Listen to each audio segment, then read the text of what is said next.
Hello everyone, welcome back to the channel. In this video, I will show you how to fix the disk write is protected pen drive USB error. So let's get started. First, check if your pen drive has a physical write protection switch. If it does, turn it off to remove the write protection. If there's no switch or the issue persists, follow these steps. 1. Go to your search bar, type Dispart and open it. Click Run as Administrator and confirm any prompts. 2. In the Dispart window, type List Disk and hit Enter to view all connected disks.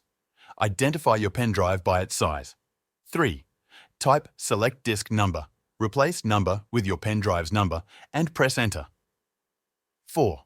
Type Attributes Disk Clear Read-Only and press Enter. Once you see a success message, your write protection issue should be resolved. If not, proceed with the next method. For the next method, 1. Right-click the Start button and select Run. Type Regedit and hit Enter. 2. In the Registry Editor, navigate to hkey_local_machine, then System, Current Control Set, and Control. 3. Look for Storage Device Policies. If it doesn't exist, right-click on Control, select New, and then Key. Name it Storage Device Policies. 4.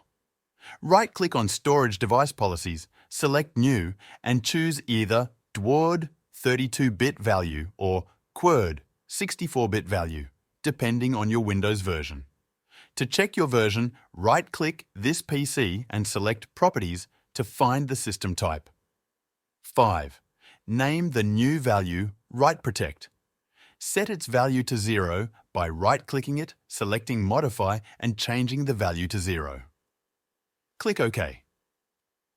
Check if the problem is fixed by attempting to copy files to your pen drive. If the issue persists, you might need to use a third-party application. You can also use similar tools for Mac. If this video helped you out, make sure to join the Show Me Software free newsletter. It's linked in the description below. In this newsletter, I will tell you about the latest software tools and AI that can make you more productive at work and also improve your personal life in many different ways. You can also reply to these emails with any technical support questions you might have, and I'll do my best to help you out for free. This newsletter is completely free and will always be free, so click the link in the description to sign up.